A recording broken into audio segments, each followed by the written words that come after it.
Hello, I'm Eli Arnold, and this is experimenting with alcohol. Let's make a mead. A lot of people wonder what is mead? It's not something we drink commonly.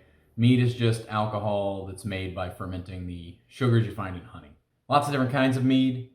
Honey's been around. It's one of the original forms of alcohol. It's been around for 10,000 years. People could find honey all over the world. So there's a lot of ways you can do it. And I like to just kind of throw things together to experiment, to make something without a hard recipe or reproducing something I can buy in a store anyway. Some varieties you'll find: spiced meads, like the Greeks liked, metheglin. You can mix it with grapes, make a sort of a wine mead hybrid, which is a piment, like the Romans liked. You can mix it with grains and make a braggot. So you can do all kinds of stuff. So I think what I'm going to do here today is take some pine needles, some rosemary, some apples, some lemon juice, and some oak. So I've got some ingredients here that I just grabbed. I cut this off of a tree, picked these off of a tree nearby. You can see they're not perfect apples or anything. And that's kind of the spirit of this. We don't have to have a recipe. Alcohol, with the possible exception of making beer from the original grain, not using the extracts. It's actually very easy. It's easy to make alcohol. It's easy to experiment. Why make a perfect dogfish head clone when you can just buy that down at the store? I'm just going to take a few pine needles, chop them a little bit so we can pull some more flavor. I don't want to go super heavy.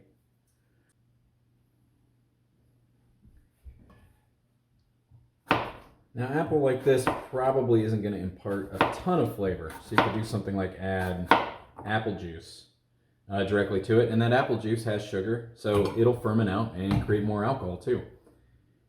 Just make sure you're getting something that's basically raw. It doesn't contain any preservatives. Because it may have something that inhibits the yeast in producing the alcohol. So here's the yeast I'm going to be using. This is just a plain, dry American ale yeast. This is the kind of thing that you'd make Sierra Nevada or West Coast IPA with. It handles a decent amount of alcohol, and it's easy to use, and you don't have to worry about imparting too many flavors. Like, this could get a little weird if we put a Belgian ale yeast in there. So just to keep the yeast side simple, I'm going to use one of these. But one of the problems with making a mead is that bees have cleverly removed some of the nutrients from honey that yeast and molds and other things need to consume it. That's how they preserve it. So we got to add some stuff that'll let the yeast, thrive and do their work. So we could add yeast nutrient, which some people do, but we can also just add some apples, some fruit, and grain is actually a good thing. So I really like a little bit of roasted grain in the meads I make.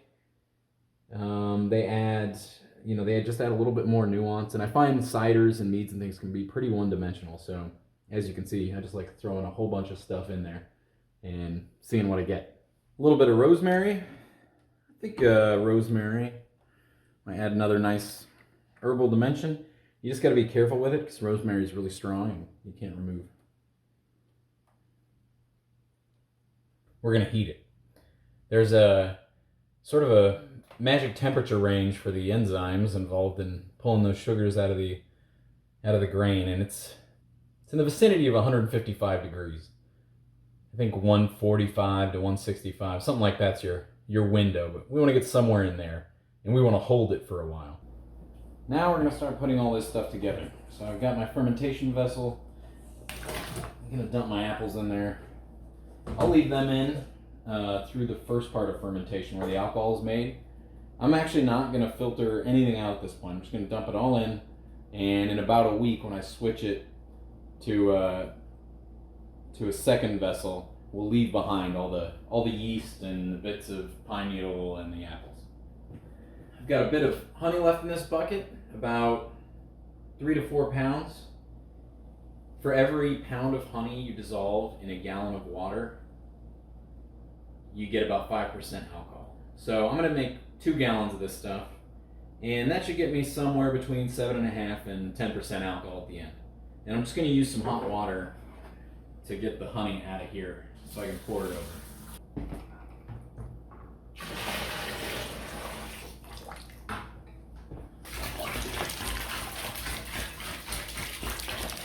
All right, so now I've got all my honey in there, my apples, and here's the last bit, all of the pine needle, grain, rosemary stuff I put together.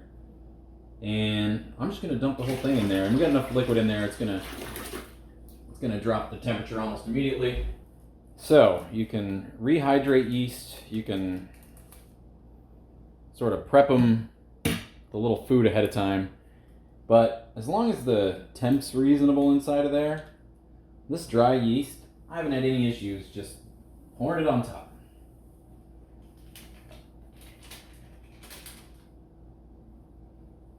It will rehydrate in there. We've got plenty of nutrient in there for it.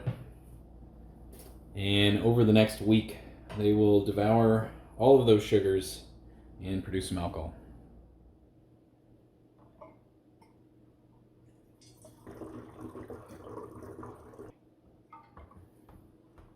Looks like it's about ready. Not too sweet. Filtered out all of the debris, all the old apples and everything. What is this now? So this is a mead. Mead. So fermented honey. I threw some apples in. It's got boiled it with pine needles and rosemary, and then put some oak on it. Sounds awesome. We're cheersing, yeah. Cheers.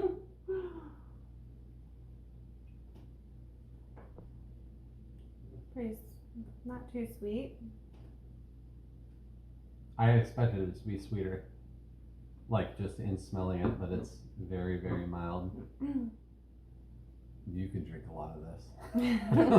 It's very, very smooth. Can you taste the pine needles? That's what I was actually just thinking about. I think that I don't know what pine needles taste like, but I was kind of almost hoping, it's so mild.